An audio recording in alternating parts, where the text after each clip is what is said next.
আমি আন্দাজ করে বলতে পারি আপনি টাইম ট্রাভেল সম্পর্কিত সায়েন্স ফিকশন মুভি দেখতে পছন্দ করেন। টাইম ট্রাভেল বা সময়যাত্রা একটি অতীব চর্চিত বিষয়, যা ব্যবহার করে আপনি অতীতে ঘটা ঘটনাকে চোখে দেখে আসতে পারেন কিংবা ভবিষ্যতে গিয়ে মানবজাতির উন্নতি দেখে আসতে পারেন। অনেকের মনে এই প্রশ্নটাও থাকে, মানুষ কোনোদিন কি সময়যাত্রা করতে সফল হবে? আর এই প্রশ্নের উত্তর স্বাভাবিক।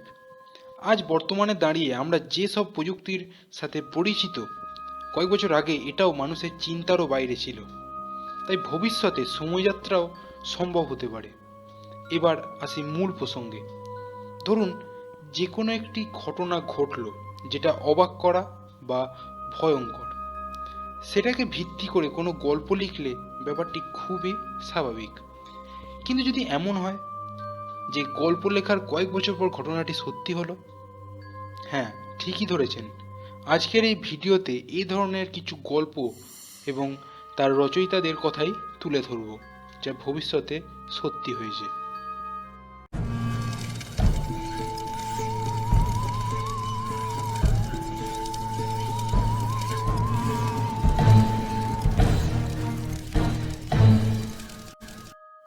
Number 1, Morgan Robertson futility, the wreck of the Titan উপন্যাস। আমি জানি আপনি টাইটানিক জাহাজ ডুবে যাওয়ার কথা শুনেছেন, যেটা ঘটেছিল 1912 সালে। মর্গ্যান রবার্টসন ফিউটিলিটি তার উপন্যাসে বলেছিলেন টাইটান নামক একটি জাহাজের কথা, যার সাথে বাস্তবে টাইটানিক জাহাজের বহু অংশে মিল রয়েছে, যার মধ্যে কিছু অদ্ভুত মিল আপনার সামনে তুলে ধরছি। উপন্যাসে টাইটান জাহাজটিকে আনসিঙ্কেবল বলা হয়েছিল, অর্থাৎ যা কখনো ডুবে না। কিন্তু উপন্যাসের শেষের দিকে বলা হয়েছিল এই জাহাজটি তার প্রথম যাত্রাপথে ডুবে যায়। এবং একইভাবে বাস্তবে টাইটানিক জাহাজটিকে আনসিঙ্কেবল বলা হলেও সেটিও তার প্রথম যাত্রাপথেই ডুবে গেছিল। উভয়েরই প্রথম যাত্রাপথ ছিল ইউরোপ থেকে আমেরিকার দিকে, এবং উভয় জাহাজ দুটি 800 ফুট লম্বা ছিল। এছাড়াও দুটি জাহাজের ক্ষেত্রে দুর্ভাগ্যটাও ছিল একই। দুটি জাহাজই নিউজিল্যান্ড থেকে 400 মাইল দূরে আইসবার্গের সাথে ধাক্কা খেয়ে সমুদ্রে ডুবে যায়। উপন্যাসে বর্ণিত টাইটান জাহাজ ডোবে এপ্রিল মাসের কোন একটি মধ্যরাতে, এবং বাস্তবে টাইটানিক জাহাজ ডোবে 12ই এপ্রিল। এবার প্রশ্ন হচ্ছে, 1898 সালে লেখা উপন্যাসের টাইটান জাহাজের সাথে বাস্তবের 1912 সালে ডুবে যাওয়া টাইটানিক জাহাজের এত মিল কোথা থেকে এলো? তাহলে কি Morgan Robertson futility time travel করে 1912 সালে এসে টাইটানিক জাহাজের সম্পর্কে জেনে তার উপন্যাস রচনা করেছিলেন? আরও অবাক করা ব্যাপার, মর্গ্যান রবার্টসন ফিউটিলিটিও স্বয়ং ছিলেন টাইটানিক জাহাজে, অর্থাৎ টাইটানিক জাহাজের সাথেই সমুদ্রে তলিয়ে যান the wreck of the Titan গল্পের লেখক। Number 2, Edgar Allan Poe, the narrative of Arthur Gordon Pym of Nantucket উপন্যাস। এই বইটি লেখা হয়েছিল 1838 সালে। এই বইটিতে তিনি একটি ভয়ঙ্কর সমুদ্রযাত্রার দুর্ঘটনাকে বিবৃত করেন। তবে এটি ছিল টাইটানিকের ঘটনার থেকে একটু আলাদা। এই দুর্ঘটনায় 4 জন বেঁচে গেছিলেন, যাদের মধ্যে 3 জন মিলে চতুর্থ জন অর্থাৎ জাহাজের কেবিন বয়টিকে মেরে ফেলেন এবং তার মাংস খেয়ে জীবন রক্ষা করেন। এই উপন্যাসটি প্রকাশিত হবার 46 বছর পর ঠিকই কাল্পনিক ঘটনাটি বাস্তবায়িত হয়, অর্থাৎ চতুর্থ জন কেবিন বয়কে হত্যা করে 3 জন সার্ভাইভার তার মাংস খেয়ে জীবন রক্ষা করে। বাস্তবের কেবিন বয় এবং উপন্যাসের কেবিন বয়ের নামের মধ্যেও মিল ছিল, যা হলো রিচার্ড পার্কার। এবার এই পয়েন্টের সব থেকে বড় অবাক করা ফ্যাক্টটি বলছি।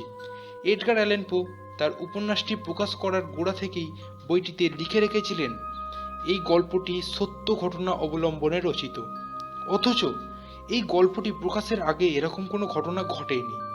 তাহলে কি উপন্যাসিক, লেখক তথা একজন বিখ্যাত সাহিত্যিক এডগার অ্যালান পো এর কাছে টাইম মেশিন ছিল, আর তিনি 46 বছর পরের ঘটনা টাইম ট্রাভেল করে জেনে নিয়ে নিজের উপন্যাস রচনা করে গেছিলেন? Number 3, Dean Koontz, the eyes of দ্য ডার্কনেস উপন্যাস। বর্তমান অর্থাৎ 2020 সালে দাঁড়িয়ে আপনি নোভেল করোনা ভাইরাস সম্পর্কে জানেন না, এটা খুবই অবাস্তব কথা। এই ভাইরাসকে বর্তমানে সব থেকে বড় আতঙ্ক হিসেবে ধরা হচ্ছে। কিন্তু আমি যদি আপনাকে বলি আজ থেকে প্রায় 40 বছর আগে একটি বইয়ে এর ভবিষ্যৎবাণী করা হয়েছিল। কি অবাক হলেন? হওয়াটাই স্বাভাবিক। চীনের একটি বড় শহর উহানে করোনা ভাইরাস সৃষ্টি হয় এবং সেখান থেকে কোথায় কোথায় ছড়িয়ে পড়েছে সেটা আপনি খুব ভালোভাবেই জানেন। তবে যেটা জানেন না সেটা এবার জেনে নিন। 1981 সালের লেখা দ্য আইজ অব দ্য ডার্কনেস বইয়ের মূল কাহিনী ছিল ড্যানি নামক একটি ছেলেকে নিয়ে। তার মা ক্রিশ্চিয়া ইভান্স হঠাৎ তাকে খুঁজে পাচ্ছিলেন না। অর্থাৎ একদিন ড্যানি হারিয়ে যায় বা নিখোঁজ হয়ে যায়। তার মা এটাও জানেন না যে ছেলে বেঁচে আছে নাকি মারা গেছে। অনেকদিন পর জানা গেল ড্যানি মানুষের তৈরি একটি শক্তিশালী ভাইরাসে আক্রান্ত হয়েছে এবং আটকা পড়েছে চীনের একটি সামরিক গবেষণাগারে। সেই গবেষণাগারটি কোথায় সেটা তো আপনি বুঝতেই পারছেন। হ্যাঁ, সেই গবেষণাগারটি চীনের উহান শহরে। উপন্যাসে আরও লেখা ছিল যে একদল বিপদগামী নিষ্ঠুর গবেষকরা মিলে এই ভাইরাস সৃষ্টি করেছেন এবং তাদের উদ্দেশ্য একটি সম্পূর্ণ শহরকে ধ্বংস করা। বাস্তবিক ক্ষেত্রে করোনা ভাইরাস এবং উপন্যাসে বর্ণিত উহান 400 ভাইরাসের মিলগুলি আশা করি আপনি মিলিয়ে নিতে পেরেছেন।